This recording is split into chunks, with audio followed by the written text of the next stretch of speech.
The chandeliers of Merivale House blazed with 1,000 candles, casting golden light across the polished marble floors, where London's elite gathered in their finest silks and jewels. The winter ball of Countess Merivale was always the event that reopened the season after the Christmas respite, and tonight the ballroom hummed with anticipation, gossip, and the sweet strains of a waltz that seemed to float through the air like perfume. Ladies fanned themselves behind painted ivory, their eyes sharp as they catalogued every entrance, every gown, every whispered scandal that might provide entertainment for the months ahead. Gentlemen stood in clusters near the windows, discussing politics and horses, while their gazes wandered toward the dance floor where young ladies twirled in their fathers' approved arms. But beneath all the glittering normalcy, there was something else tonight, something that made the air feel charged, as though the very atmosphere knew that fate was about to collide with itself in the most spectacular fashion.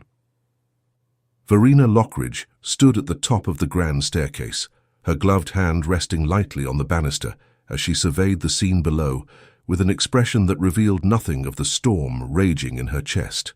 She had spent exactly 367 days away from this world, 367 days rebuilding herself from the ruins of a scandal that had nearly destroyed her, and now here she stood, returned like a ghost from a past that refused to stay buried. Her gown was a masterpiece of midnight blue silk that seemed to capture the very essence of winter starlight, cut daringly low across her shoulders in a way that would have been unthinkable for the girl she had been a year ago. But that girl was gone, burned away in the fires of humiliation and heartbreak, and in her place stood a woman who had learned that survival required more than tears and prayers. Her dark hair was swept up in an elegant arrangement that left her neck exposed, and around her throat she wore a single strand of pearls that had belonged to her grandmother, the only piece of jewelry she had refused to sell during the darkest months of her exile. She took a breath, feeling the corset restrict her ribs in a way that seemed almost comforting in its familiarity, and began her descent. The first whispers started before she reached the bottom step.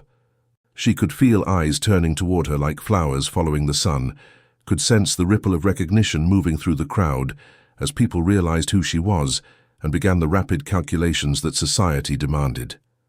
Was she to be acknowledged or cut? Had enough time passed for forgiveness, or was the scandal still too fresh? Verena kept her chin high and her expression serene, though inside she felt like a soldier walking into battle without armor. She had spent weeks preparing for this moment, rehearsing in front of mirrors until her smile looked genuine, and her walk conveyed confidence rather than terror. Her aunt, Lady Pemberton, had insisted that she must return to London eventually, that hiding away in the country would only confirm the worst rumors and doom her to a life of exile from everything she had once known. And so Verena had come, armed with nothing but determination and a heart that had learned to beat despite being shattered. She accepted a glass of champagne from a passing footman and moved through the crowd with deliberate grace, nodding to acquaintances who seemed surprised to see her and ignoring those who turned away with theatrical disdain. The ballroom was exactly as she remembered it, from the enormous portrait of the late Earl of Merivale that dominated one wall to the strategic arrangement of potted palms that created intimate corners for clandestine conversations. She had attended dozens of balls in this very room, had danced until her feet ached and laughed until her cheeks hurt, had believed with the foolish certainty of youth that her life would unfold like a fairy tale, with guaranteed happiness at the end. How naive she had been, how blindly trusting in a world that rewarded beauty and breeding but showed no mercy to those who stumbled. Miss Lockridge. Lady Pemberton appeared at her elbow, her angular face set in an expression of determination. The Duchess of Silverton has expressed a desire to speak with you. This is an excellent opportunity. Verena nodded, understanding that her aunt was essentially commanding her to be charming and grateful for any crumbs of acceptance that society deigned to throw her way. She followed Lady Pemberton through the crowd, aware that conversations paused as they passed and then resumed with renewed intensity. The Duchess of Silverton was a formidable woman whose approval could open doors or slam them shut with equal finality, and Verena knew that this interaction would be watched and dissected by everyone present. She curtsied with perfect form when introduced, and endured the Duchess's sharp-eyed examination with composure that cost her more than anyone watching could possibly know. "So you've returned," the Duchess said finally, her voice carrying the weight of judgment. "Your aunt tells me you've been residing in Yorkshire." "Yes, Your Grace. I found the countryside conducive to reflection and recovery." Verena kept her tone neutral, offering neither excuses nor defiance. The Duchess's lips twitched in what might have been approval or amusement. "Reflection is a luxury afforded to those with the strength to face what they see in the mirror. Tell me, Miss Lockridge, have you emerged from your reflection with wisdom or merely bitterness?" It was a test, Verena realized, and a dangerous one. The wrong answer would confirm her as either weak or vindictive, neither of which would serve her return to society. "I've emerged with clarity, Your Grace," she said quietly. "The understanding that one's worth is not determined by a single moment, no matter how catastrophic it may seem." The Duchess studied her for a long moment, before nodding once sharply. "Then perhaps there is hope for you yet. Society is cruel, but not entirely without mercy for those who demonstrate genuine character. We shall see what the season brings." With that pronouncement, she swept away, leaving Verena feeling as though she had just survived the first battle of a very long war. Lady Pemberton squeezed her arm in approval, but before she could speak, a sudden hush fell over the ballroom like a blanket dropped from the ceiling. Conversation stuttered and died, the musicians played their last notes and fell silent, and every head turned toward the main entrance where a figure stood framed in the doorway, like a portrait of aristocratic perfection. Verena felt the blood drain from her face even before she looked, because she knew with a certainty that lived in her bones exactly who had arrived. Damien Hawkesbury, Duke of Ashbourne, entered the ballroom with the kind of presence that made lesser men feel inadequate, and women's hearts raced despite their better judgment. He was dressed in formal black that emphasized his broad shoulders and lean frame, his dark hair perfectly styled, his expression one of carefully controlled indifference that Verena recognized as his armor against a world that constantly demanded his attention. He was beautiful in the way that dangerous things often are, and as he moved through the parting crowd toward the Countess, Verena felt a year's worth of carefully constructed defenses begin to crumble. She had loved this man with the kind of desperate totality that only the young and foolish can achieve. She had believed every word he whispered, had trusted in promises made in moonlit gardens, and stolen moments when the world seemed to exist only for the two of them. She had given him everything, her heart and her innocence and her faith in a future they would share, and he had repaid that gift by destroying her reputation and walking away without a backward glance when the consequences of their secret courtship had been discovered in the worst possible way. The scandal had erupted like a volcano one terrible night when Lady Winterbourne had found Verena leaving the Duke's private study at a house party, her clothing dishevelled and her lips swollen from his kisses. That the Duke had been proposing marriage at that very moment, that Verena had believed herself on the verge of becoming the happiest woman in England, meant nothing when weighed against the appearance of impropriety. Lady Winterbourne had screamed for witnesses, and within hours the story had spread through the house party, and then London like wildfire, embellished with each retelling until Verena found herself painted as a scheming temptress who had tried to trap the Duke into marriage through seduction. And Damien had not defended her. When his formidable mother, the Dowager Duchess, had summoned him and demanded he denounce the relationship to save the family reputation, he had done exactly that. He had stood before Verena in a room full of hostile witnesses and declared that she had pursued him relentlessly, that he had never made promises of marriage, that her claims were the desperate fantasies of a woman with more ambition than sense. She still remembered the look in his eyes as he spoke those words, how they seemed to plead for understanding even as they delivered destruction. She had waited for him to recant, to fight for her, to prove that what they had shared was real and worth defending, but he had simply bowed, offered his insincere regrets for any misunderstanding, and left her to face the consequences alone. Now he stood in the same ballroom where they had first danced together, and Verena found herself unable to look away, despite knowing that every eye in the room was watching to see how this drama would unfold.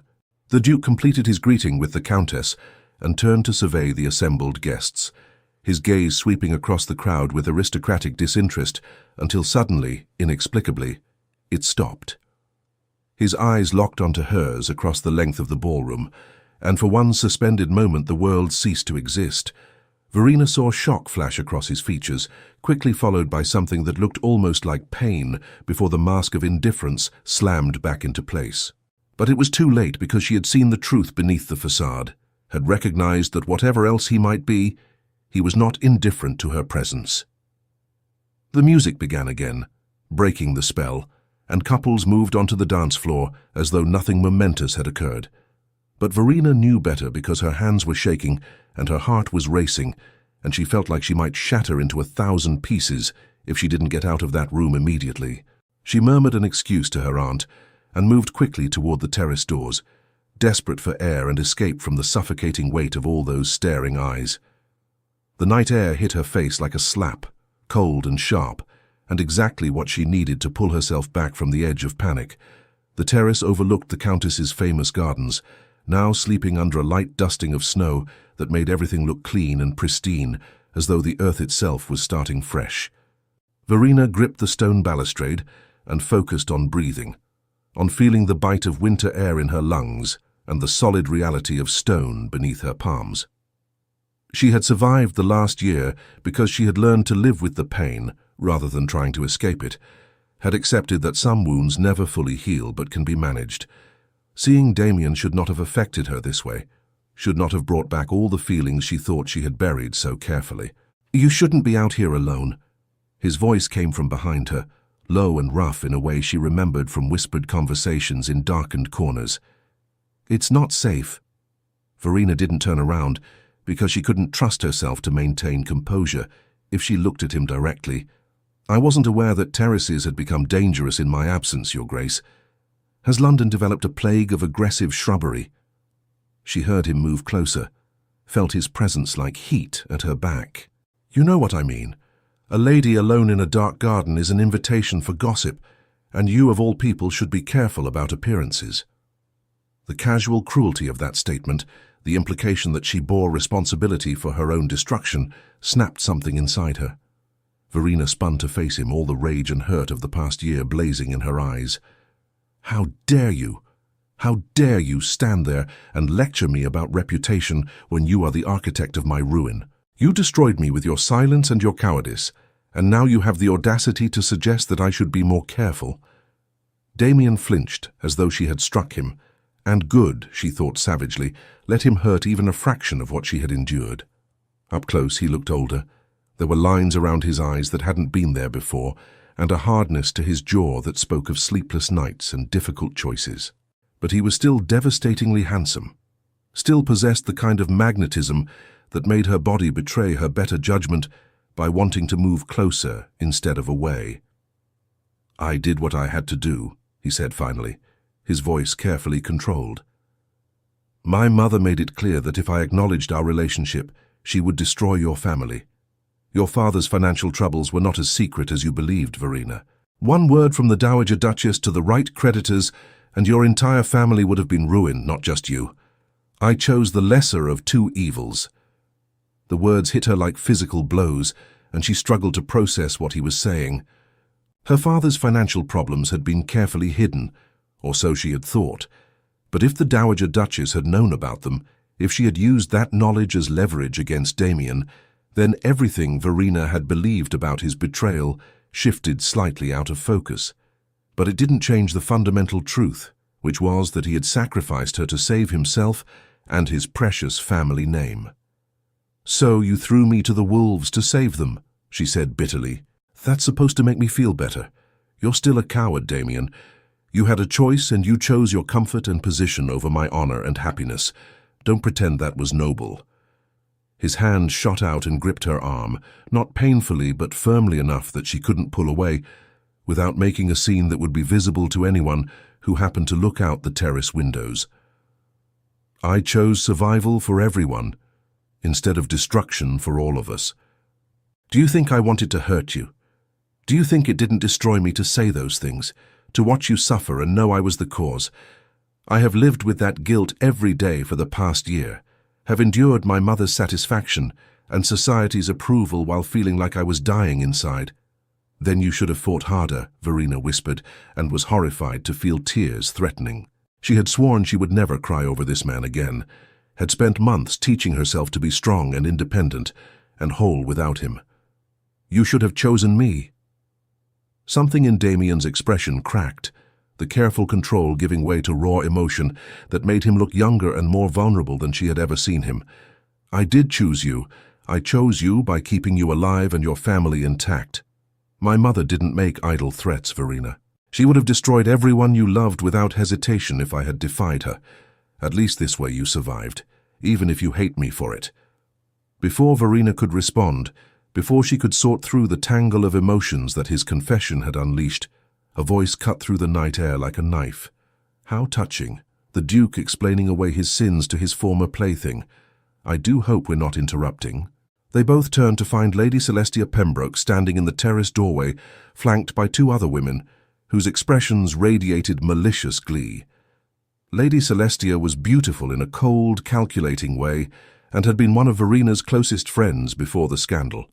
Afterward, she had led the charge in cutting Verena from polite society, and Verena suspected it had less to do with moral outrage and more to do with the fact that Celestia had always wanted Damien for herself. Lady Celestia, Damien said coolly, releasing Verena's arm and stepping back to put proper distance between them. I was merely ensuring that Miss Lockridge was well. The ballroom was quite warm. Oh, I'm sure you were, Celestia purred, moving closer with the grace of a predator. Just as you were ensuring her well-being last year when she was found leaving your study in a state of considerable dishevelment. Tell me, Your Grace, do you make a habit of these charitable endeavours, or is Miss Lockridge special in some way? The insult was clear and calculated, designed to humiliate Verena and remind everyone within earshot of her disgrace. Verena felt her cheeks burn but forced herself to remain calm, to not give Celestia the satisfaction of seeing her wounded. She had learned in her exile that bullies fed on fear and pain, and the only way to defeat them was to refuse to provide either. Lady Celestia, she said with icy politeness, I had forgotten how your mind tends to inhabit the gutter. It must be exhausting to see scandal in every innocent interaction. Perhaps you should return to the ballroom before you catch a chill out here. I understand that winter can be particularly harsh on cold-blooded creatures. One of Celestia's companions gasped, and for a moment Celestia's beautiful face contorted with rage before she managed to smooth it back into a sneer. Clever. I see you've grown claws during your banishment, but wit won't restore your reputation, Miss Lockridge. Nothing can do that. Then it's fortunate I no longer seek society's approval, Verena replied calmly. I've learned that the opinions of small minds are rarely worth the effort of consideration. Before Celestia could respond, the Countess herself appeared on the terrace, her expression thunderous. Lady Celestia, your mother is looking for you. I suggest you attend her immediately, and take your companions with you. It was not a request, and even Celestia knew better than to disobey a direct order from their hostess. She shot one last venomous look at Verena before sweeping back inside, her friends trailing behind her like ducklings following their mother. The Countess turned to Verena and Damien with a stern expression that somehow seemed more amused than angry. You two are causing quite the sensation inside. Half the ballroom is placing bets on whether you'll reconcile or duel with pistols at dawn. I'm not sure which option they're hoping for more enthusiastically. I apologize for the disruption, Lady Merivale, Damien said smoothly. It was not my intention to create a spectacle. Intentions rarely matter where you're concerned, Your Grace, the Countess replied tartly. You have a talent for attracting drama, simply by existing. Miss Lockridge, I suggest you return inside and dance with someone appropriate. Lord Whitfield has been asking after you, and he's far too boring to be involved in scandal, which should suit your current needs perfectly. It was kindly meant, Verena realized, this suggestion that she establish herself as respectable by accepting attention from a reliably dull aristocrat. The Countess was offering her a path back to acceptance, and Verena knew she should be grateful. But the thought of making small talk with Lord Whitfield while Damien watched from across the ballroom felt like torture. Thank you, Lady Merivale, she said quietly. You're very kind. I'm practical, the Countess corrected. Kindness is for those who have the luxury of sentiment. Now go inside before I'm forced to explain to the Duke's mother why her son is lurking on terraces with scandalous young women.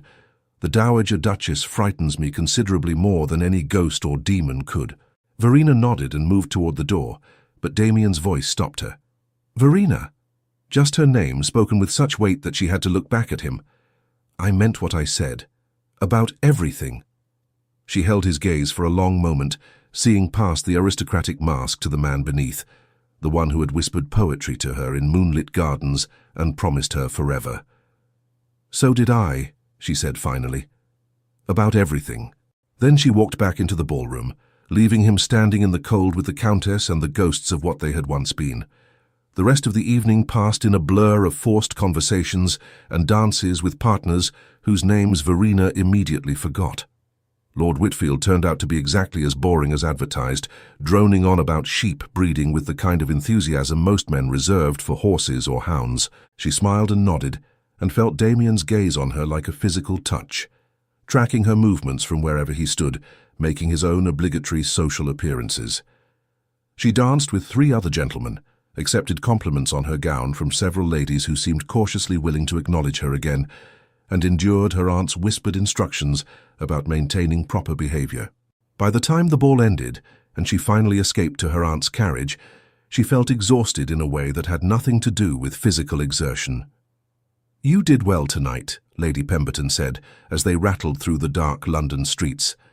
"Better than I expected, truthfully. The Duchess of Silverton's approval will help considerably, and I saw several hostesses who seemed inclined to extend invitations. If you continue to behave with discretion, you may yet salvage something from the wreckage of last year."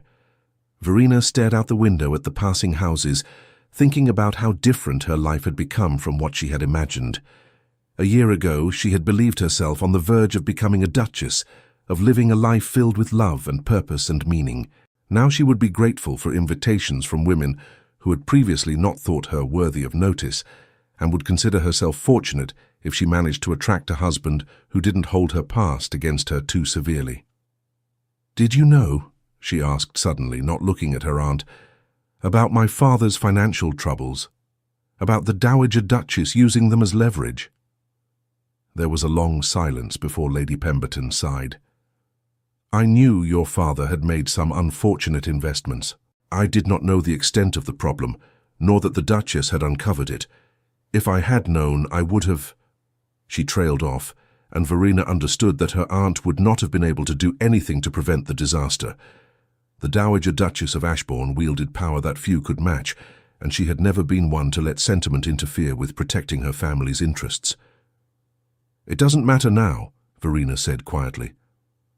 "What's done is done." He thought about Damien's words on the terrace, about his claim that he had sacrificed their relationship to save her family from ruin. Was it possible that she had misjudged him, that his betrayal had been an act of twisted protection rather than pure cowardice? And if so, did that change anything? Or was the result the same regardless of his motivations? She didn't sleep that night, lying awake in her narrow bed in her aunt's townhouse and staring at the ceiling while her mind replayed every moment of the evening. She thought about the way Damien's mask had cracked on the terrace, revealing genuine pain beneath the aristocratic indifference. She thought about Lady Celestia's vicious smile and the Countess's pragmatic kindness.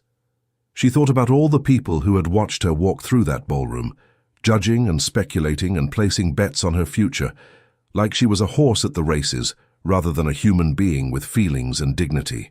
And she thought about the girl she had been a year ago, so innocent and trusting, believing that love conquered all and that good people were rewarded in the end.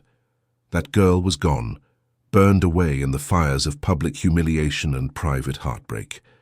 In her place was someone harder, someone who understood that the world did not operate on fairy tale principles, and that survival required strength rather than sentiment. She should hate Damien for what he had done, regardless of his reasons. She should close her heart to him completely, and focus on rebuilding her life without the complication of feelings that could only lead to more pain.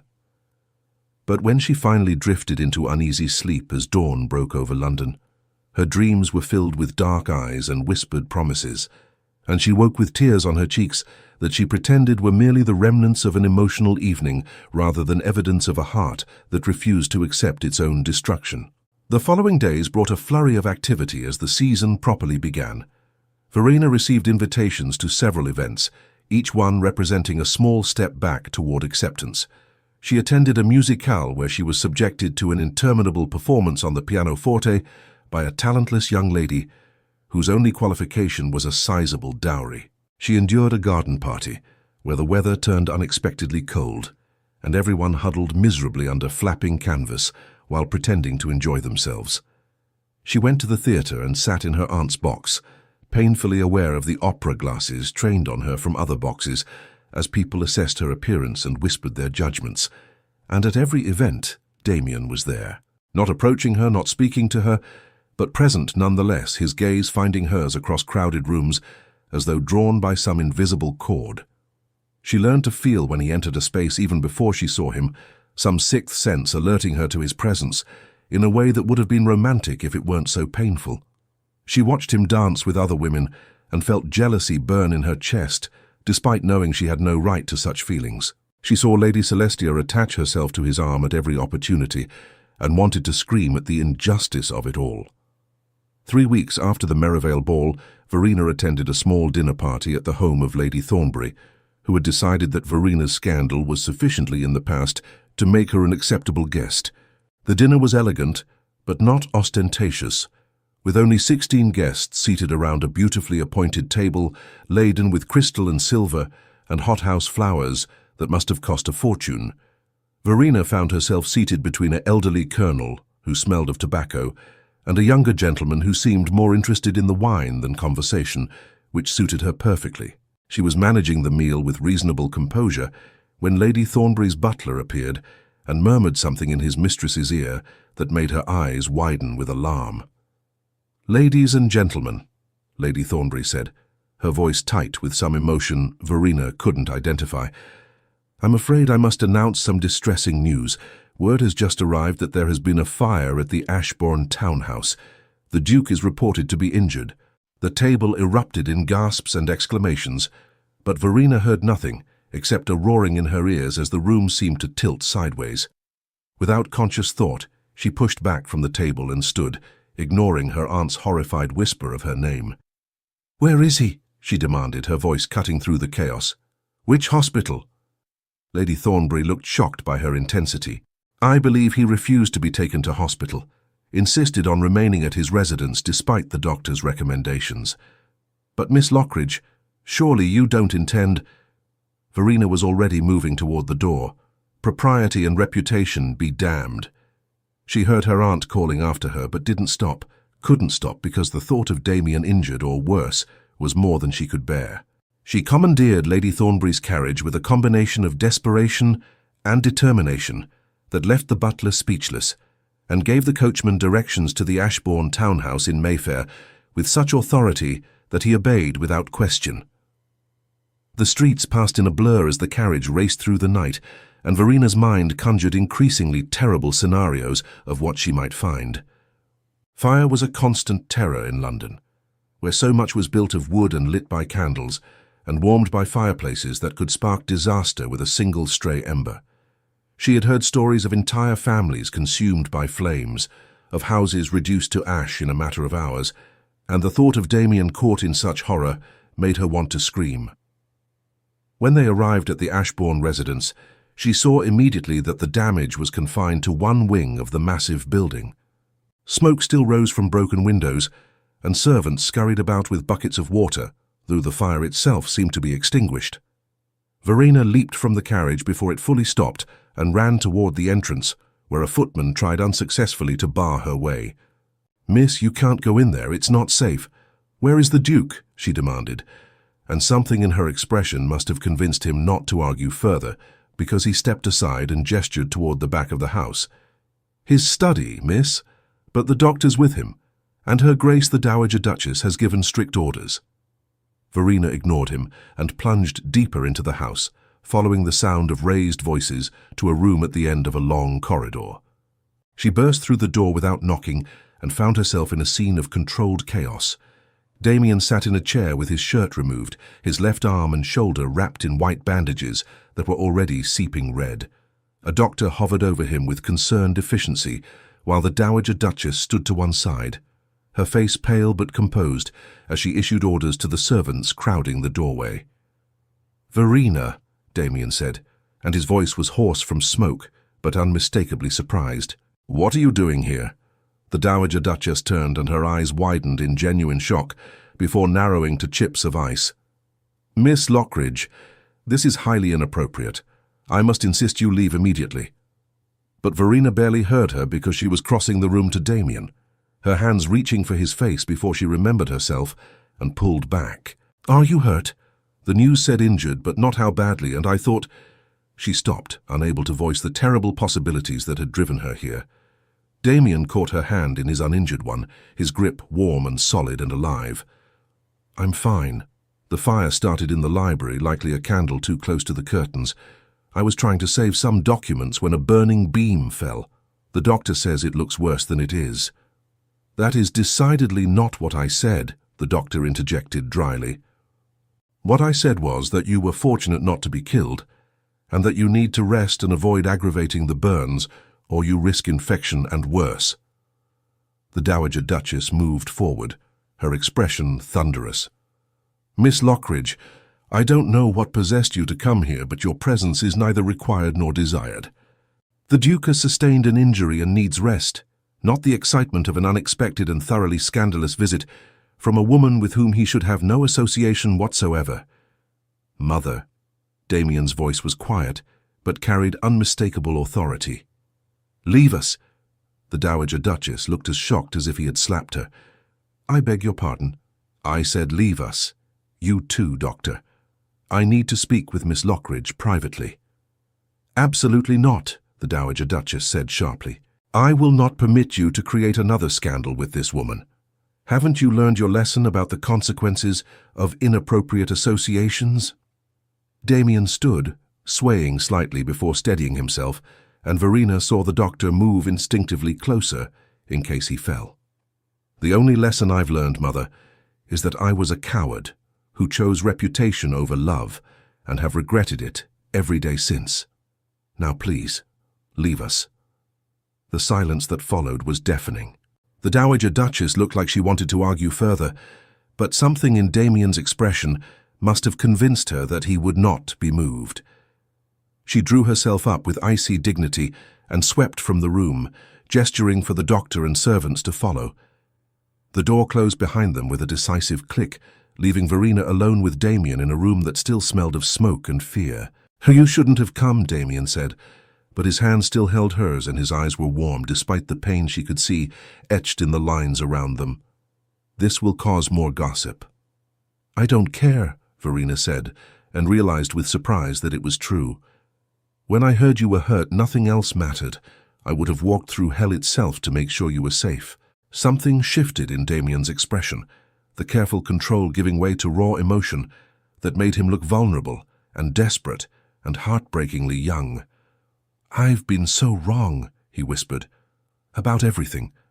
I thought I was protecting you by pushing you away, but all I did was break us both. The past year without you has been torture, Verena. I've gone through the motions of being the perfect duke, attending every obligation, and maintaining every standard my mother demanded, and all the while I felt like I was slowly dying inside." "Then why didn't you fight for me?" The question burst from Verena with all the anguish of a year's worth of unanswered prayers. "If you felt that way, why did you let them destroy me? Why didn't you tell the truth?" Damien's free hand came up to cup her cheek, his thumb brushing away a tear she hadn't realized she'd shed. "Because I was a fool who believed that power and position mattered more than love. My mother convinced me that marrying you would bring ruin to the family, that your father's debts would become ours, and scandal would taint the Hawkesbury name for generations. She painted such a picture of disaster that I convinced myself I was being noble by sacrificing our happiness for the greater good. But the truth is I was just scared. Scared of disappointing her. Scared of living up to my father's legacy. Scared of choosing my own path instead of the one that had been mapped out for me since birth." "And now?" Verena asked, hardly daring to hope. What's changed? Tonight, when that beam fell and I thought I might die, the only thing I could think about was you. Not my title, not my responsibilities, not my mother's approval. Just you, and all the moments we should have had together, but I threw away like they meant nothing. I realized that I've been living half a life going through the motions without any real purpose or joy, and I don't want to do that anymore. I don't want to wake up another morning without you. Don't want to attend another ball and watch you dance with other men. Don't want to spend another year pretending that I don't love you with every fiber of my being. The words washed over Verena like a flood, breaking down the wall she had built so carefully around her heart. She wanted to believe him, wanted to trust that this time would be different, but fear held her back. Your mother will never accept this. She'll do everything in her power to separate us again. Then let her try, Damien said fiercely. I'm done living my life according to her dictates. I'm the Duke now, not her, and it's past time I started acting like it. If she threatens your family again, I'll use my own resources to protect them. If she tries to destroy your reputation further, I'll stand beside you and defend you with everything I have. She doesn't control me anymore, Verena. I won't let her. Verena searched his eyes, looking for any hint of doubt or hesitation, but found only fierce determination and something that looked achingly like hope. You say that now, in the heat of the moment after nearly dying. But what about tomorrow or next week or next month, when the reality of what you're proposing sets in? What happens when society turns its back on you the way it did to me? Can you truly bear that, Damien? Can you walk away from everything you've ever known? He pulled her closer with his good arm, ignoring the sharp intake of breath that suggested the movement caused him pain. I don't care about any of that. Don't you understand? I've spent this entire year trying to convince myself that I made the right choice, that protecting the family name was worth losing you. But it wasn't. Nothing is worth that. I would rather be cast out of society entirely and live in a cottage somewhere with you than spend another day in this gilded prison without you. The declaration should have filled her with joy, should have erased all the hurt and doubt of the past year. But instead, Verena felt a surge of anger that took her by surprise. She pulled back from his embrace, her eyes flashing. How dare you? How dare you say these things to me now after everything I've endured? Do you have any idea what this past year has been like? The whispers, the cut directs, the way people I considered friends crossed the street to avoid speaking to me? I had to rebuild myself from nothing, had to find strength I didn't know I possessed, just to survive each day. And now you expect me to simply forgive everything because you've had an epiphany while recovering from an injury? Damien's face crumpled, and she saw genuine remorse in his expression. No, I don't expect forgiveness. I don't deserve it. I'm asking for the chance to prove that I've changed, that I'm finally the man you believed I was a year ago. I know I have no right to ask for anything from you, Verena, but I'm asking anyway because the alternative is living the rest of my life knowing I was too much of a coward to even try. The raw honesty in his voice broke something loose inside her, and Verena felt tears streaming down her cheeks unchecked. I hate you, she whispered, but even as she said it, she knew it wasn't true. I hate that you still have this power over me. I hate that seeing you hurt made me abandon all sense and propriety to come here. I hate that, despite everything you did, everything you put me through, I never stopped loving you, not for a single day. Verena? He breathed her name like a prayer, and then his mouth was on hers, desperate and demanding and achingly familiar. She knew she should pull away, should maintain the dignity and distance she had worked so hard to cultivate, but instead she found herself kissing him back with a year's worth of longing and heartbreak and hope she had been too afraid to acknowledge. His good arm wrapped around her waist, pulling her flush against him, and she could feel his heart racing beneath her palms where they rested on his bare chest. The kiss deepened, becoming less about passion and more about connection, about two souls recognizing each other after being torn apart. When they finally broke apart, both breathing heavily, Verena rested her forehead against his and tried to make sense of the chaos of emotions swirling through her. This doesn't fix everything, she said quietly. One kiss doesn't erase a year of pain. I know, Damien replied, his hand coming up to tangle in her hair. But it's a start. Let me prove myself to you, Verena. Let me show you that I mean every word I've said. I'll court you properly this time, in full view of society and my mother and anyone else who wants to object. I'll make it clear to everyone that you are the woman I intend to marry, and if they don't like it, they can all go to hell." A laugh bubbled up from somewhere deep inside her, surprising them both. "You really have changed. The old Damien would never have suggested defying society so boldly. The old Damien was an idiot who nearly lost the best thing that ever happened to him," he said seriously. "The new Damien has learned that some things are worth fighting for, and you're at the top of that very short list." Before Verena could respond, the door burst open and the Dowager Duchess swept back in, her face a mask of cold fury. "I gave you privacy, Damien, because I believed you would use it to send Miss Lockridge away appropriately. Instead, I returned to find you in an embrace that is entirely inappropriate for an unmarried couple, particularly one with your complicated history. Miss Lockridge, you will leave immediately, and if you have any sense of decency remaining, you will not attempt to contact my son again." Verena felt Damien tense beside her, but before he could speak, she stepped forward to face the Dowager Duchess directly. She had spent a year being cowed by society's judgment and other people's opinions, and she was done with it. "With all due respect, Your Grace, I will leave when I choose to leave, and whether or not I contact the Duke in the future will be determined by him and me, not by you. You may have wielded power over both of us in the past, but those days are over." The Dowager Duchess's eyes widened in shock before narrowing dangerously. "You insolent girl! Do you truly believe you can speak to me in such a manner without consequences? I destroyed you once before, and I can do so again with even greater ease now that you've been foolish enough to come here and compromise yourself further." "Go ahead and try," Verena said calmly, though her heart was racing. "But you'll find that I'm not the naive girl I was a year ago. I've learned to survive without society's approval, which means you have no leverage over me anymore. The worst has already happened, and I'm still standing. What more can you possibly do to me? I can ensure that no respectable family will ever acknowledge you again," the Dowager Duchess hissed. "I can make certain that your father's creditors demand immediate payment on all his debts, forcing your family into bankruptcy. I can spread such rumors about your character that even the most desperate fortune hunter wouldn't consider taking you as a wife. Don't underestimate my reach, girl. I have connections and influence that stretch far beyond what you can possibly imagine. And I have something you don't," Verena replied quietly. "I have your son's love, and I have the strength that comes from having survived your worst already. You can threaten all you want, Your Grace, but I'm not leaving unless Damien asks me to, and something tells me he won't."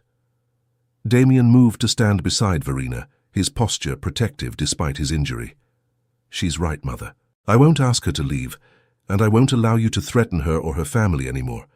I'm going to marry Verena with or without your blessing, and if you attempt to interfere, I will cut you off completely from any involvement in my life or the duchy's affairs. You'll be welcome to remain in the dower house with a generous allowance, but you will have no say in my decisions or my choice of wife."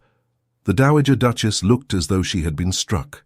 Her face went pale, then flushed with color as rage and disbelief warred across her features.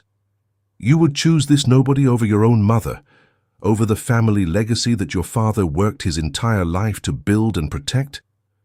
"Father worked his life to build a legacy of honor and integrity," Damien said firmly, "and there's no honor in sacrificing the woman I love to maintain appearances. I'm choosing Verena, and I'm choosing the kind of man I want to be rather than the puppet you've been trying to make me. That's my final word on the matter." For a long moment, the Dowager Duchess simply stared at her son, and Verena could see the calculation happening behind her eyes as she weighed her options and realized she was truly losing control. Then, with deliberate precision, she drew herself up and delivered her final blow. "Very well. Marry your little scandal if you must, but don't expect me to attend the wedding or acknowledge her as my daughter-in-law, and don't come crying to me when society turns its back on you both and you realize what you've thrown away for the sake of infatuation." With that, she swept from the room in a rustle of expensive silk, leaving behind a silence that felt heavy with the weight of bridges burned and futures irrevocably altered. Verena felt her knees go weak now that the confrontation was over, and Damien caught her with his good arm, guiding her to sit in the chair he had vacated. "That went well," she said weakly, and was surprised when Damien laughed. "Better than I expected, honestly. She didn't threaten to disinherit me or have us both arrested for moral turpitude, so I'm counting it as a victory." He knelt beside her chair, wincing slightly at the movement, and took her hand in his. "Are you all right? I know that was difficult." Verena looked down at their joined hands and felt something settle inside her, a sense of rightness that she hadn't experienced in over a year. "I'm terrified," she admitted. "Your mother is right about one thing. Society will make our lives very difficult if we go through with this. We'll be cut from invitation lists, excluded from events, subjected to gossip and speculation. Your friends will distance themselves, and people we've known our entire lives will treat us like pariahs." "I know," Damien said seriously, "and I won't pretend it will be easy. But Verena, I would rather face all of that with you by my side than spend another day living the half-life I've been enduring.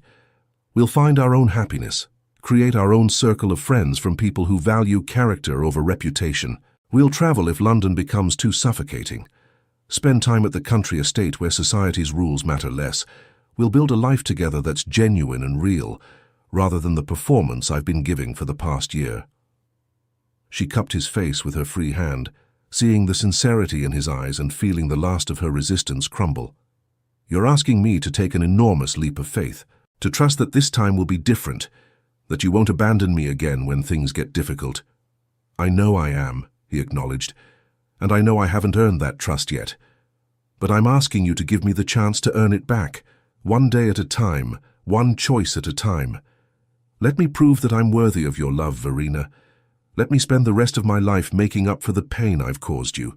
The vulnerability in his voice, the absolute honesty of his plea, shattered the last of the walls around her heart. She had spent a year trying to hate him, trying to convince herself that she was better off without him, but the truth was that she had never stopped loving him despite everything. And maybe, just maybe, he deserved the chance to prove that he had truly changed. "All right," she whispered, and saw hope flare in his eyes like a candle in darkness. "I'll give you that chance. But Damien, if you hurt me again, if you choose duty or reputation over me one more time, I'm gone. I won't give you a third opportunity to break my heart. Do you understand?" "Completely," he said, and then he was kissing her again, softer this time, a kiss that felt like a promise and a prayer and the beginning of something new. When they broke apart, he rested his forehead against hers and said quietly, "I'm going to do this properly. Tomorrow I'm going to call on your aunt and formally request permission to court you. Then I'm going to take you driving in Hyde Park at the fashionable hour where everyone can see us together. I'm going to make it abundantly clear to all of London that you are under my protection and that anyone who treats you with disrespect will answer to me." "That will cause an enormous scandal," Verena pointed out, though she couldn't help smiling at his determination. "Good," Damien said firmly. "Let them talk. Let them whisper and speculate and judge. We'll show them that we don't care about their opinions, and eventually they'll move on to the next scandal. But in the meantime, I want everyone to know that you're mine and I'm yours, and that nothing and no one is going to come between us again." The possessiveness in his tone should probably have bothered her, but instead, Verena found it oddly comforting. For so long she had felt adrift and alone, an outsider looking in at a world that had rejected her. The idea of having someone powerful and determined standing beside her, fighting her battles with her instead of abandoning her to face them alone, was intoxicating. "I should go," she said reluctantly, glancing at the door. "Your mother is right about one thing. My being here unchaperoned is terribly improper, and we don't need to give society more ammunition against us than they already have." "Probably wise," Damien agreed, though he made no move to release her hand. "But before you go, I want you to promise me something. Promise me that no matter what happens in the coming weeks, no matter what my mother or Lady Celestia or anyone else tries to do to separate us, you won't run away. You'll come to me, talk to me. Let me fight for us instead of assuming the worst and retreating." It was a fair request, given how their last separation had unfolded largely due to miscommunication and assumptions. Verena nodded slowly. "I promise. But you have to promise me the same thing. No more sacrificing our happiness for some misguided sense of duty or protection.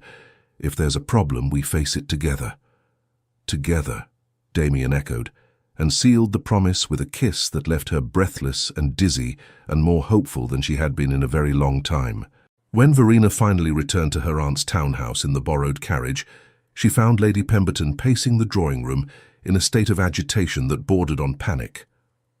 "There you are. Do you have any idea what you've done? Running off in the middle of a dinner party to visit an injured man, and not just any man, but the Duke of Ashbourne, the very person whose scandal nearly destroyed you. The gossip is already spreading like wildfire. Lady Thornbury's guests couldn't wait to share the news of your shocking departure, and I've already received 3 notes from concerned friends warning me about your behavior." "I don't care," Verena said calmly, removing her cloak and gloves with steady hands.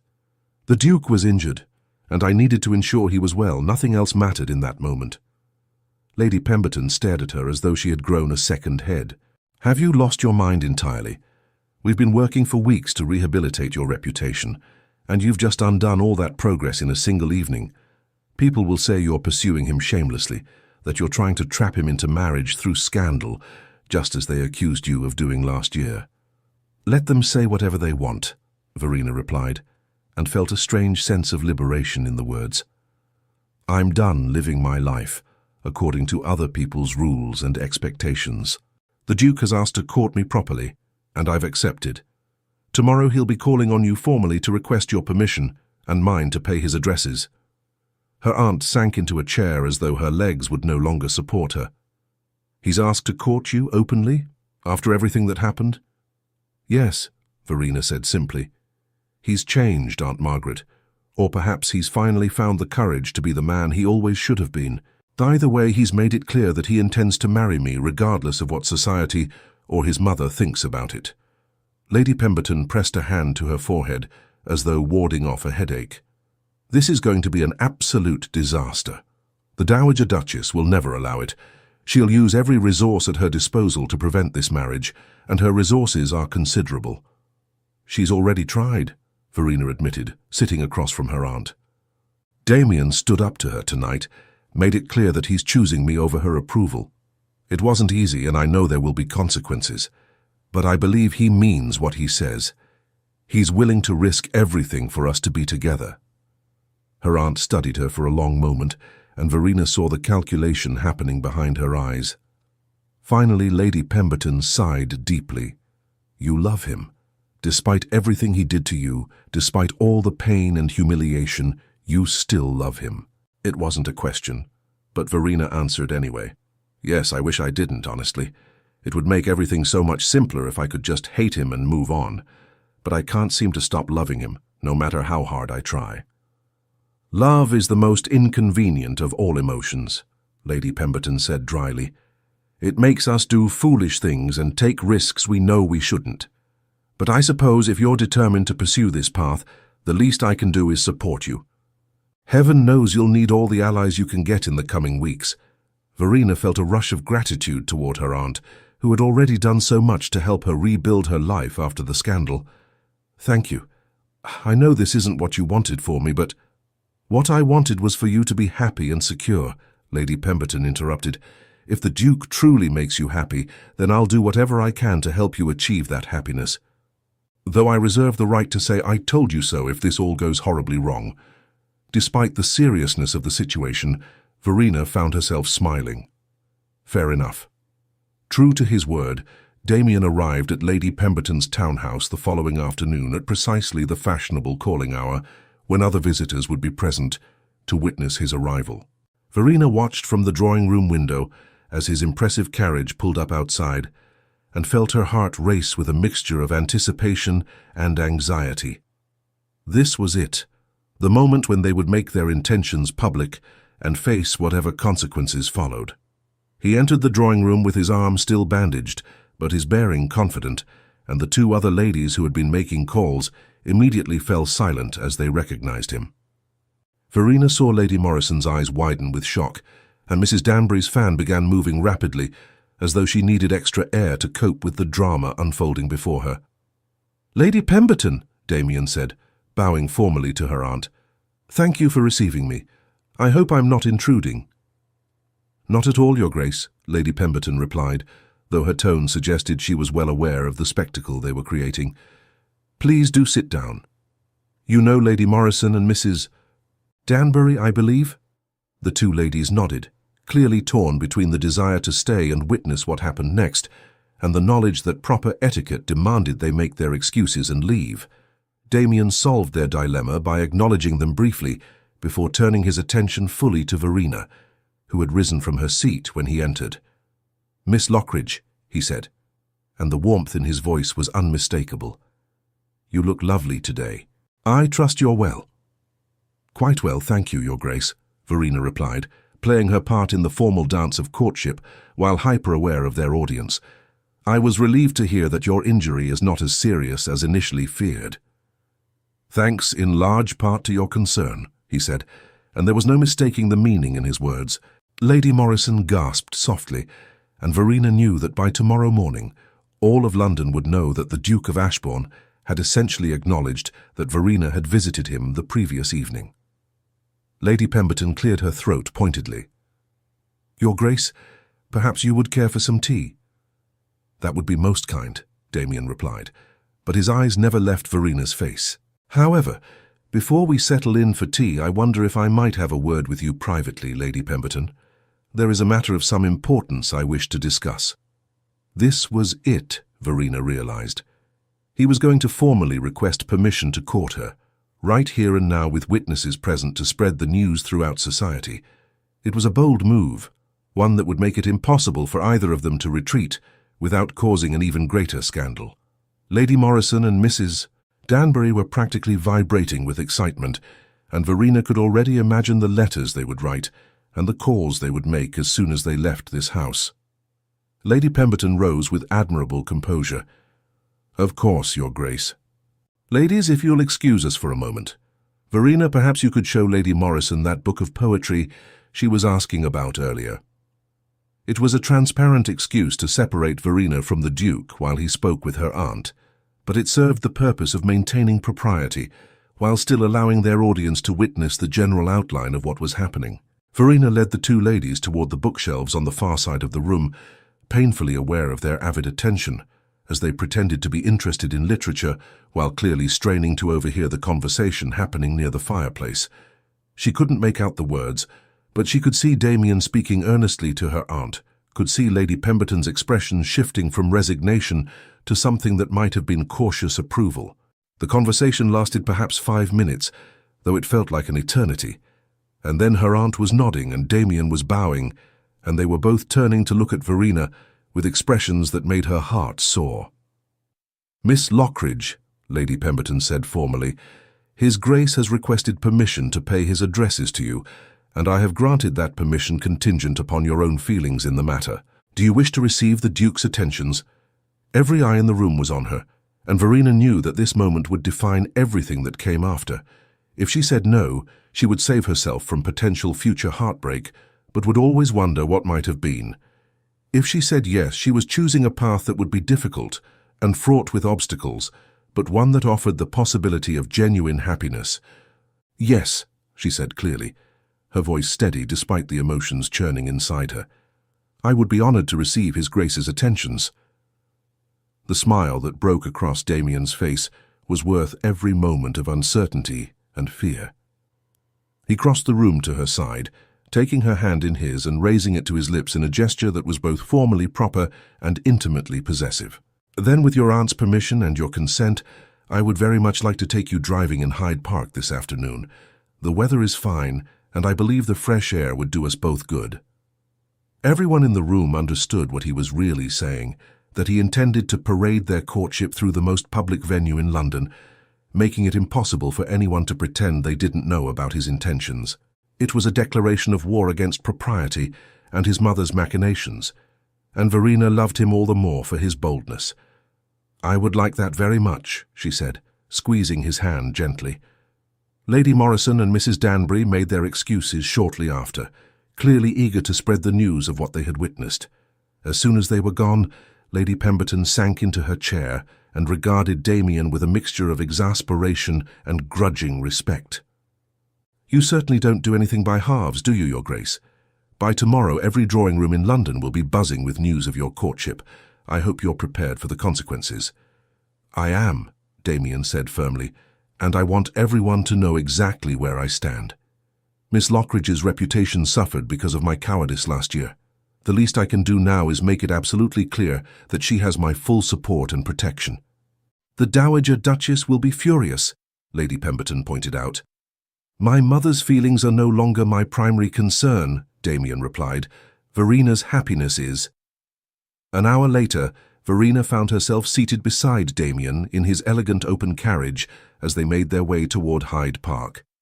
She was acutely aware of the stares they attracted as they passed through the streets, could see curtains twitching in windows as people peered out to confirm the unlikely sight of the Duke of Ashbourne driving through London with the scandal-tainted Miss Lockridge beside him. "Having second thoughts?" Damien asked quietly, noticing her tension. "About 100 of them," Verena admitted. "But I'm not backing out if that's what you're worried about. I just wish people would stop staring quite so obviously." "They'll have plenty more to stare at when we reach the park," Damien said with grim humour. "The fashionable hour is when everyone goes to see and be seen. We'll be providing the entertainment for the entire ton this afternoon." He wasn't wrong. When they entered Hyde Park, Verena saw heads turning all along Rotten Row, the popular riding path where London's elite came to parade their finest horses and newest fashions. Conversations stopped mid-sentence as people caught sight of them, and Verena could practically feel the weight of judgment and speculation pressing down on her shoulders. But Damien seemed utterly unbothered, guiding his horses with easy confidence, while nodding to acquaintances as though this were the most natural thing in the world. "Your Grace," a voice called out, and Verena turned to see Lady Celestia riding toward them on a magnificent bay mare, her expression a careful mask of surprise that didn't quite hide the fury in her eyes. "What an unexpected pleasure. And Miss Lockridge, how interesting to see you here." "Lady Celestia," Damien replied coolly. "Yes, Miss Lockridge has agreed to accompany me on a drive. The weather is exceptionally fine today, don't you think?" "Indeed," Celestia said through gritted teeth, her gaze moving between them as though trying to decipher exactly what was happening. "I had thought Miss Lockridge was still residing quietly in the country. Her return to London society has been quite sudden." "Not at all," Verena said smoothly, finding strength in Damien's solid presence beside her. "I've been back for several weeks now. Perhaps you simply failed to notice at the various events we've both attended." The barb hit home, and Celestia's pleasant mask slipped for just a moment before she recovered. "How careless of me.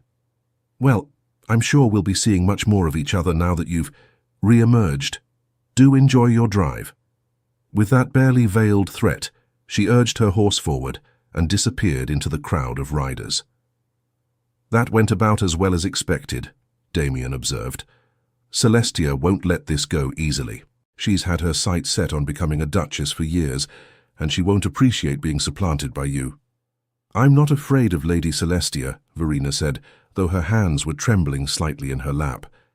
"I've survived worse than her malicious gossip." Damien reached over and covered her hand with his, a gesture that was entirely too intimate for such a public setting, but which Verena appreciated nonetheless. "You won't have to survive alone this time. Whatever she tries, whatever anyone tries, we'll face it together." They completed 2 more circuits of the park, enduring stares and whispers and the occasional brave soul who approached to offer congratulations that sounded more like condolences. By the time they finally left, Verena felt exhausted from maintaining her composure, but also strangely exhilarated. They had done it, made their courtship public in the most dramatic way possible, and survived the immediate fallout. The following days brought a deluge of reactions. Some were surprisingly positive. Several ladies who had shown Verena kindness during her return to London sent notes expressing their support and invitations to small gatherings where she and Damien would be welcome. But there were also plenty of negative responses. 3 hostesses who had previously invited Verena to upcoming events sent apologetic notes withdrawing their invitations, clearly not wanting to risk the Dowager Duchess's displeasure by hosting her son's controversial courtship. The gossip columns in the newspapers had a field day, with thinly veiled references to a certain duke's questionable romantic choices and the return of a scandal that shocked the ton last season. But through it all, Damien remained steadfast. He called on Verena every afternoon at the proper time, took her driving regularly, attended the few social events where they were both welcome, and made it clear to anyone who would listen that his intentions were serious and honourable. Slowly, gradually, the initial shock began to fade, and people started to accept that the Duke of Ashbourne was truly courting Miss Lockridge despite all the obstacles. The real test came 3 weeks into their courtship when they were invited to a ball at the home of the Duke and Duchess of Ravenswood, one of the most important social events of the season. Verena knew that their attendance would be scrutinized by everyone present, that their every interaction would be watched and judged and discussed. She dressed with extra care that evening, choosing a gown of deep emerald silk that brought out the color of her eyes and made her feel confident and beautiful. When Damien arrived to escort her, the approval in his eyes made all the effort worthwhile. "You look absolutely stunning," he said quietly, helping her with her wrap. "Every man in that ballroom is going to envy me tonight." "Let's hope that translates into some measure of social acceptance," Verena replied nervously. "I know the Ravenswoods are friends of your family. Will your mother be there?" "Probably," Damien admitted. "But she won't make a scene. The Duchess of Ravenswood is one of the few people my mother respects enough to behave appropriately around, even when she's furious." The Ravenswood ballroom was magnificent, with soaring ceilings painted with classical frescoes and chandeliers that sparkled like captured starlight. As they entered, Verena felt the now familiar sensation of conversations pausing and eyes turning toward them. But this time, instead of feeling like prey before predators, she held her head high and walked in on Damien's arm with confidence that was only partly feigned. The Duke of Ravenswood greeted them warmly, though his wife's welcome was more reserved. Verena understood that the Duchess was being cautious, not wanting to fully embrace someone who might still prove to be socially toxic, but willing to extend conditional hospitality out of respect for Damien's position. It was more than Verena had dared hope for, and she accepted it gracefully. They had barely moved into the ballroom when the Dowager Duchess appeared, resplendent in silver silk and diamonds, her expression one of icy disapproval. "Damien," she said coolly, ignoring Verena completely, "I had hoped you would reconsider this association. Apparently I was overly optimistic."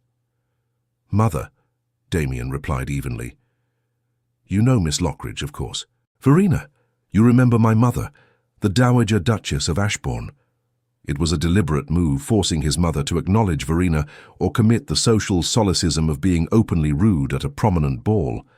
The Dowager Duchess's jaw tightened, but she managed a barely perceptible nod in Verena's direction before turning her attention back to her son. "We need to speak privately," she said, in a tone that brooked no argument. "I'm afraid that's not possible at the moment," Damien replied pleasantly. "I've promised Miss Lockridge the first waltz, and I won't break that promise. Perhaps later in the evening we can find time to talk." The Dowager Duchess's eyes flashed with anger, but she was too well-bred to cause a scene in such a public venue. "Very well, later then. But we will speak, Damien. There are matters that must be addressed." With that ominous pronouncement, she swept away, leaving a wake of whispered speculation. "That was tense," Verena said quietly, as Damien led her toward the dance floor. "It could have been worse," he replied. "At least she didn't throw wine in anyone's face or challenge us to a duel." The absurdity of the image made Verena laugh, and she felt some of the tension leave her shoulders. When the music began and Damien swept her into the waltz, she allowed herself to simply enjoy the moment. The feel of his hand at her waist, the way they moved together as though they'd been dancing their entire lives, the knowledge that despite everything, they were together and fighting for their future. "Happy?" Damien asked softly as they turned across the floor. "Surprisingly, yes," Verena admitted. "Terrified and anxious, and worried about what comes next, but also happy. Is that strange?" "Not at all," he said, his eyes warm as they gazed into hers. "I feel exactly the same way. It's like standing on the edge of a cliff, terrifying, but also exhilarating, because we're finally taking control of our own lives." The waltz ended too soon, and they were immediately surrounded by other guests wanting to engage them in conversation. Some were genuinely warm and welcoming, while others were clearly fishing for gossip to share later. Verena navigated it all with as much grace as she could muster, grateful for Damien's steady presence beside her. It was later in the evening, when Verena had stepped away to the ladies' retiring room, that she encountered Lady Celestia again. The other woman was standing by the mirror, adjusting her hair with studied casualness, but Verena wasn't fooled. This meeting was no accident. "Miss Lockridge," Celestia said sweetly, turning to face her with a smile that didn't reach her eyes. "How lovely you look tonight. The Duke certainly seems smitten. It must be gratifying to have recaptured his attention after last year's unpleasantness." "I'm not interested in playing games with you, Celestia," Verena said tiredly. "If you have something to say, just say it directly." Celestia's smile sharpened. "Very well. I'll be direct. You're deluding yourself if you think this courtship will end in marriage. The Duke may be infatuated now, may even believe he wants to marry you, but when it comes time to actually make that commitment, to stand before his peers and society and declare you his Duchess, he'll falter. He did it once before, and he'll do it again. Men like Damien Hawkesbury don't marry women like you. They marry women like me, women with impeccable reputations and family connections that enhance rather than tarnish their position." The words struck deep, because they echoed Verena's own secret fears, the doubts that kept her awake at night despite Damien's reassurances. But she had learned during her year of exile that showing vulnerability to predators like Celestia was a mistake. So instead of flinching, she stepped closer and met the other woman's gaze directly. "You know what the difference is between you and me, Celestia. I don't need to marry a duke to have value and worth. I've learned to stand on my own, to find strength in myself rather than in a man's title or society's approval. You, on the other hand, have built your entire identity around landing the right husband, and you're terrified because you can see that slipping away. The Duke doesn't want you, he never did. And all the scheming and malicious gossip in the world won't change that fundamental truth." Celestia's face flushed with rage, and for a moment Verena thought she might actually strike her. But then another woman entered the retiring room, and Celestia was forced to compose herself. "We'll see," she hissed quietly. "We'll see who's standing beside the Duke when this is all over." Then she swept from the room, leaving Verena alone with her racing heart and shaking hands. When Verena returned to the ballroom, she found Damien waiting for her with a concerned expression. "Are you all right? You look pale." "I'm fine," she assured him, though she wasn't entirely certain that was true. "Just a minor confrontation with Lady Celestia. Nothing I couldn't handle." Damien's jaw tightened. "What did she say to you?" "Nothing that matters," Verena replied, not wanting to repeat Celestia's poisonous words. "She's just trying to shake my confidence, but it didn't work." He studied her face for a long moment before nodding slowly. "If she bothers you again, I want you to tell me. I won't have her or anyone else making you uncomfortable." They stayed at the ball for another hour, fulfilling their social obligations and demonstrating to everyone present that they were a united front. By the time they finally left, Verena was exhausted, but also feeling cautiously optimistic. They had survived another test, had shown society that they weren't going to be intimidated or driven apart by gossip and disapproval. The carriage ride back to Lady Pemberton's townhouse was quiet, both of them lost in their own thoughts. When they arrived, Damien helped her down and walked her to the door, his hand warm and solid around hers. "Thank you for tonight," he said quietly, "for standing beside me despite how difficult I know it is. I don't tell you often enough how much I admire your courage and strength." Verena felt tears prick her eyes at the sincerity in his voice. "Thank you for giving me something worth being courageous for. A year ago I thought my life was over. Now I'm starting to believe that maybe it's just beginning." He cupped her face in his hands and kissed her gently, a kiss that spoke of promise and commitment and a future they were building together one difficult day at a time. When he pulled back, his eyes were shining with emotion. "I love you, Verena Lockridge. I should have said it a year ago, should have shouted it from the rooftops instead of hiding behind my mother's demands and society's expectations. But I'm saying it now, and I'll keep saying it every day for the rest of our lives if you'll let me. "I love you too," she whispered back, and felt something settle inside her, a sense of peace she hadn't experienced since before everything fell apart. "Despite all the reasons I shouldn't, despite everything that's happened and everything that might still go wrong, I love you." They stood there on her aunt's doorstep for a long moment, neither wanting to break the spell, until finally the door opened and Lady Pemberton appeared with a knowing expression. "I hate to interrupt what is clearly a romantic moment, but you're creating quite a spectacle for the neighbours, and we've had enough scandal for one season. Miss Lockridge, inside please. Your Grace, good evening." Damien laughed and bowed formally. "Good evening, Lady Pemberton. I'll call tomorrow afternoon if that's acceptable." "I suppose I couldn't stop you if I tried," Lady Pemberton replied dryly. "Very well, tomorrow afternoon, but at a respectable hour, if you please." As Verena followed her aunt inside, she glanced back to see Damien standing by his carriage, watching her with an expression that made her heart soar. Whatever challenges lay ahead, whatever obstacles they would have to overcome, she knew with absolute certainty that they would face them together. The next few weeks passed in a blur of courtship activities and social navigation. Damien was true to his word, calling on Verena regularly and ensuring that their relationship was conducted with complete propriety, despite the unconventional circumstances. They attended balls and musicales together, went driving in the park, and slowly began to build a circle of friends who either didn't care about the scandal or were willing to overlook it in favor of genuine friendship. But not everything went smoothly. The Dowager Duchess continued her campaign of subtle interference, using her considerable influence to make their lives difficult wherever possible. Several promising social connections mysteriously cooled after private conversations with her. Invitations that had been extended were quietly withdrawn. And the gossip, while less intense than it had been initially, never completely died away.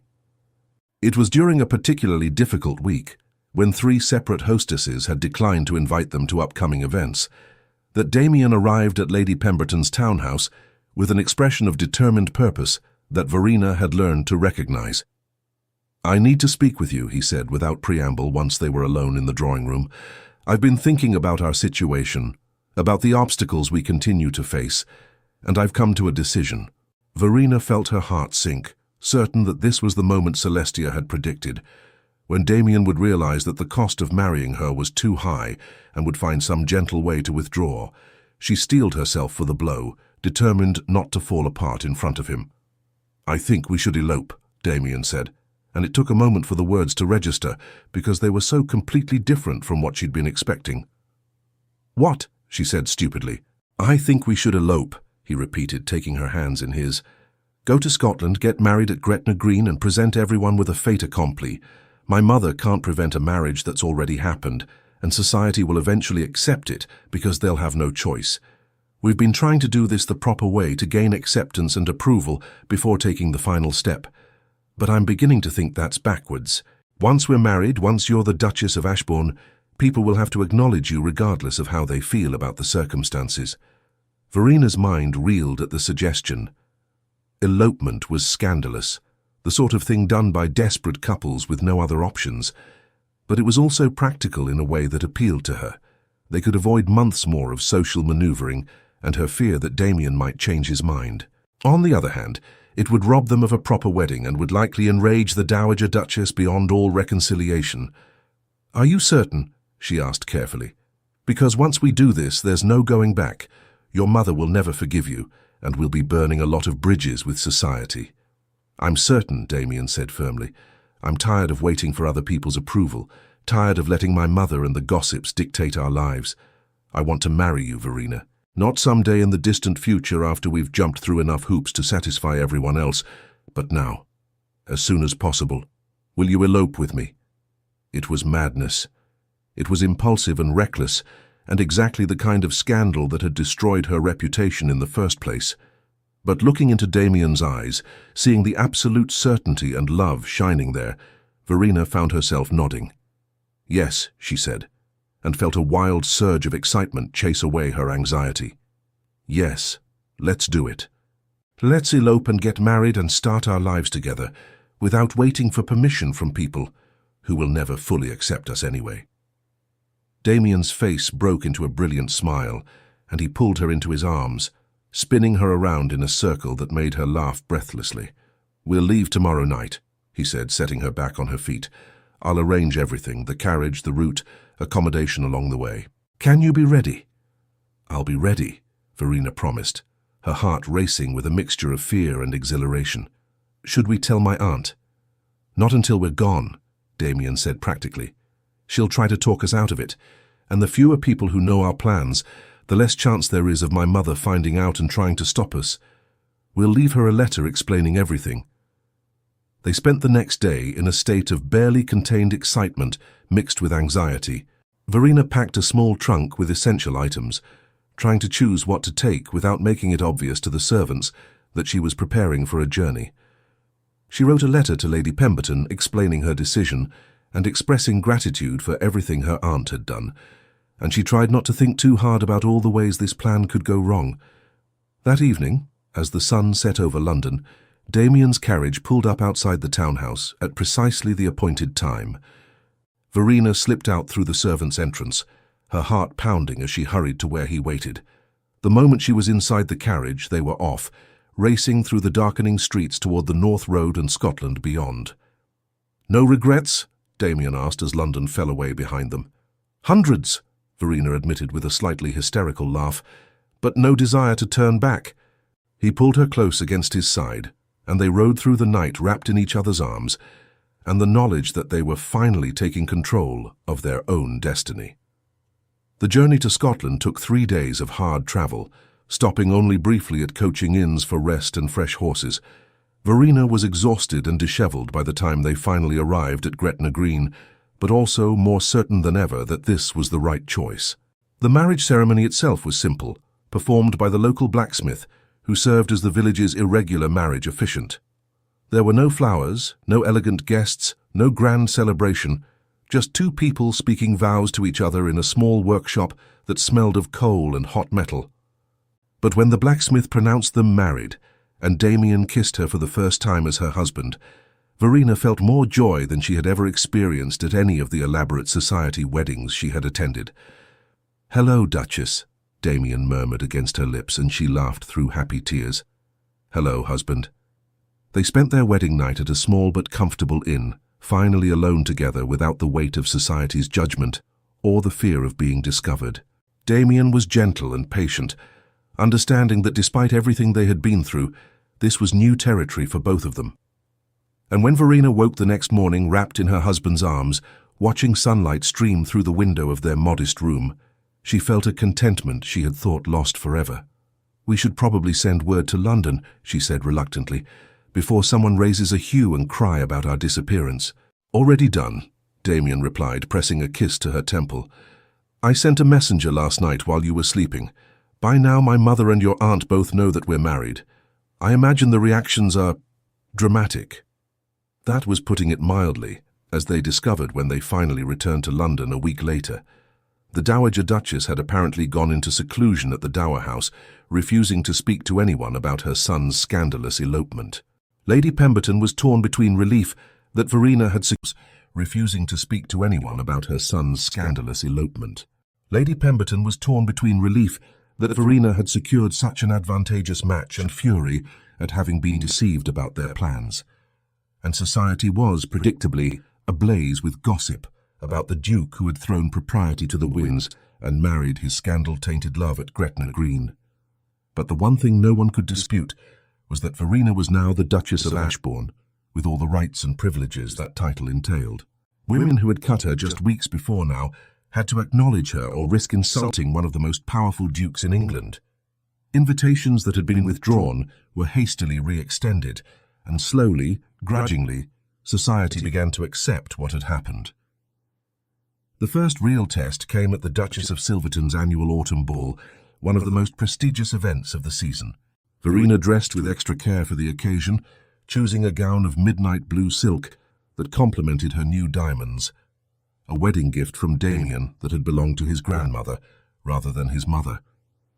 As they prepared to leave, she caught sight of herself in the mirror and barely recognized the confident woman staring back at her. "Nervous?" Damien asked, coming to stand behind her and placing his hands on her shoulders. "Terrified," she admitted. "This will be the first time I appear in society as your Duchess. Everyone will be watching to see if I measure up." "You'll more than measure up," he said firmly, meeting her eyes in the mirror.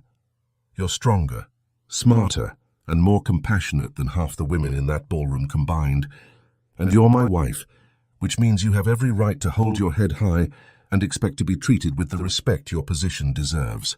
His confidence bolstered her own, and when they entered the Duchess of Silverton's ballroom an hour later, Verena found the strength to walk in with her head high and her hand resting confidently on her husband's arm. The Duchess greeted them warmly, clearly pleased to have such a notable couple at her ball, and that approval seemed to signal to the rest of society that it was acceptable to acknowledge the new Duchess of Ashbourne. Lady Celestia was there, of course, looking beautiful and bitter in equal measure. She watched from across the ballroom as Damien led Verena in the opening waltz, and Verena could see the defeat in her eyes. It should have felt triumphant, but instead, Verena just felt sad for the other woman, trapped in her own jealousy and unable to find happiness beyond comparing herself to others. The evening progressed smoothly, with Verena navigating conversations and social obligations with growing confidence. She danced with several gentlemen who seemed genuinely pleased to make her acquaintance, received compliments from ladies who were clearly reassessing their earlier judgments, and slowly began to feel like maybe, just maybe, she had finally found her place in this complicated world. It was near the end of the evening when an unexpected guest arrived, the Dowager Duchess of Ashbourne, making her first public appearance since the elopement. The ballroom fell silent as she entered, everyone watching to see how she would react to her new daughter-in-law. Verena felt Damien tense beside her, and she squeezed his hand reassuringly. The Dowager Duchess approached them with measured steps, her face an unreadable mask. When she reached them, she studied Verena for a long moment before speaking. "Duchess," she said formally, and the use of the title was significant, an acknowledgement of Verena's position and legitimacy. "I trust you're enjoying the evening?" "Very much, Your Grace," Verena replied carefully. "It's kind of you to inquire." Another long pause, and then the Dowager Duchess did something completely unexpected. She inclined her head in a small but unmistakable gesture of respect. "My son has made his choice, and I must accept it. I hope you will prove worthy of the position you now hold." It wasn't warm, wasn't anything close to acceptance or approval, but it was also not outright hostility. It was, Verena realized, as much as the proud woman was capable of offering, a truce if not peace. "I will do my utmost to honor the Ashbourne name and legacy," Verena said sincerely, "and I hope that in time we might find a way to move forward together as family." The Dowager Duchess's expression softened almost imperceptibly. "Perhaps," she said quietly, "time will tell." Then she moved away to greet other guests, leaving Verena and Damien staring after her in stunned surprise. "Did that just happen?" Damien asked incredulously. "Did my mother just essentially give us her blessing?" "I think she just accepted that she can't change what's already done," Verena said more cautiously. "It's not the same as approval, but it's better than active opposition. They'll take it." The rest of the evening felt lighter somehow, as though a weight had been lifted from both their shoulders. They danced and laughed and enjoyed themselves in a way they hadn't been able to before, finally free from the constant tension of wondering when the next attack or obstacle would appear. In the months that followed, Verena settled into her role as Duchess with surprising ease. She discovered that she had a talent for managing the household and estate affairs, and Damien was happy to share those responsibilities with her, rather than expecting her to be merely decorative.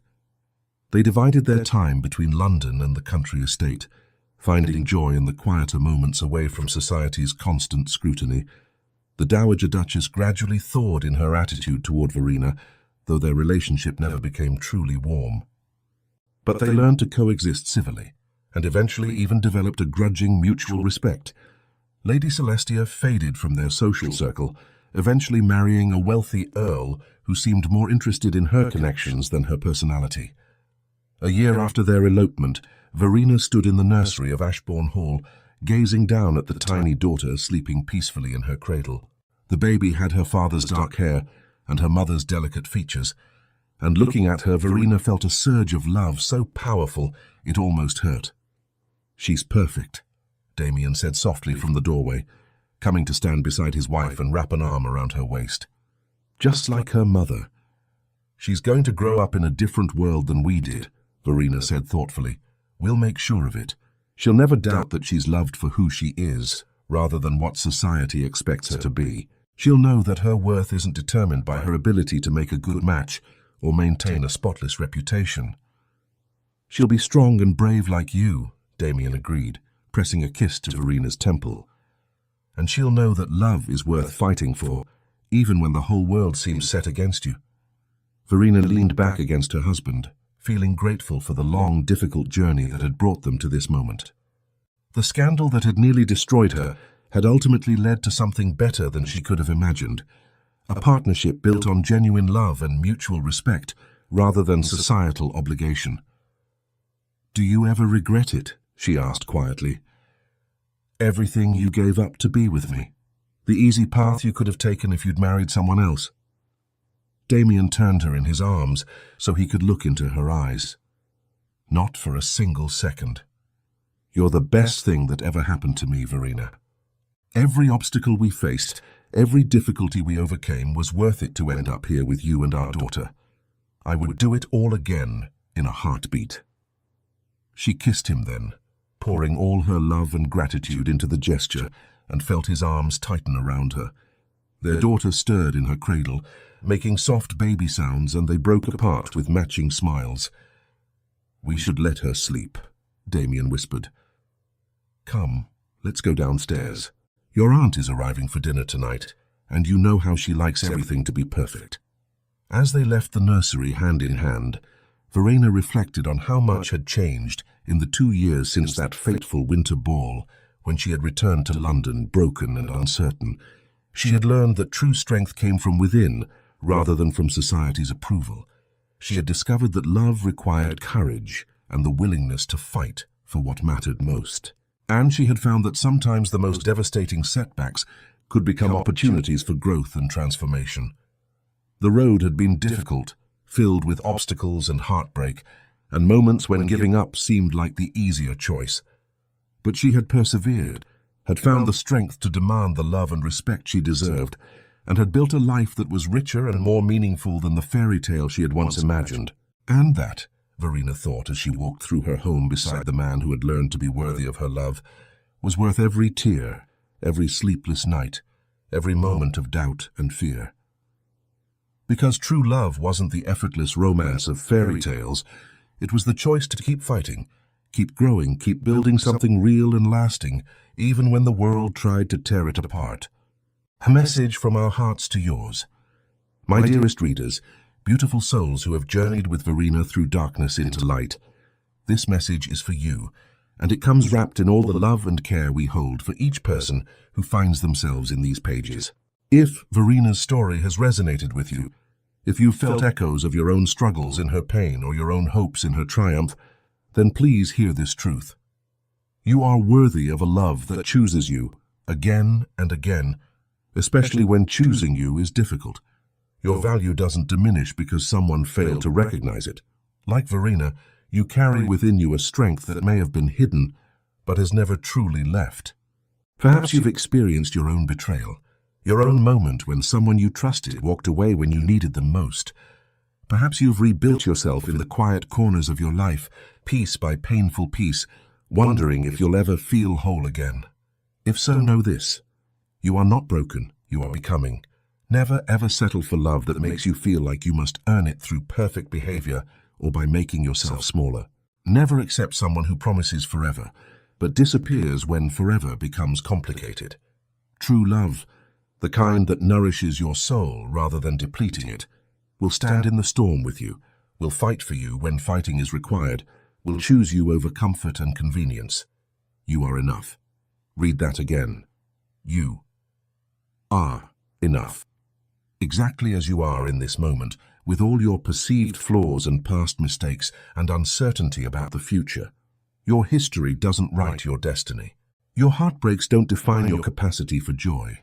And you absolutely have the power to write a new chapter, to demand the respect and devotion you deserve, to build a life that honors your authentic, magnificent self.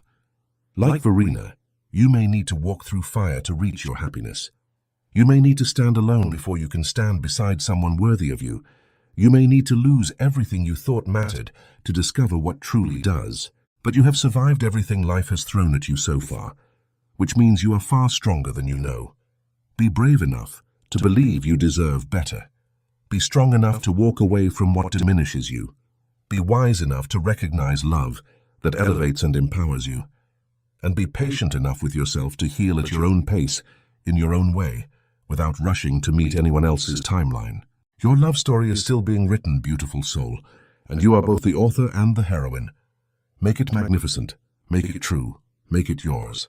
With all our love and belief in you, your storytellers who see your worth even when you struggle to see it yourself. Now, dear ones, we have something wonderful to share with you. If this story has touched your heart, warmed your soul, or given you hope, we would be so grateful if you could help us share these messages of love and empowerment with others who need to hear them. Our channel is filled with more stories like Verena's, tales of resilient women who find their strength, transformative love that's worth fighting for, and journeys from heartbreak to healing. We pour our hearts into every story, crafting each word with care because we know how much these narratives can mean to someone who needs them. If Verena and Damien's journey touched you, please like this video. It helps other readers discover these stories exactly when they need them most. Leave a comment and share your thoughts with us. Did Damien truly deserve his second chance? Which moment made you hold your breath? Did you recognize a part of yourself in Verena's strength? We read every single message and treasure each one. Subscribe to our channel so you never miss another love story. We release new tales regularly, each one crafted with the same care and emotion as this one. Turn on notifications to be among the first to explore our newest releases. You won't want to wait for what comes next. We've built a treasure trove for you, sweeping historical romances that transport you to grand ballrooms and distant estates, contemporary stories that mirror real challenges, tales of redemption, passion, triumph, and love that changes everything. Each story carries a message of empowerment, self-worth, and the courage to demand more from life and love. Join our community of romance lovers who support one another, celebrate love in all its forms, and believe that every woman deserves her own powerful love story. Together, we're building something special, an intimate space where stories heal, inspire, and remind us of our own strength. Thank you truly for spending this time with Verena, Damien, and with us. Your presence here means more than you know, and we cannot wait to share more stories that speak to your heart. Until our next story, stay strong, stay hopeful, and never forget your worth. We'll see you very soon in another unforgettable tale. Echoes of Romance.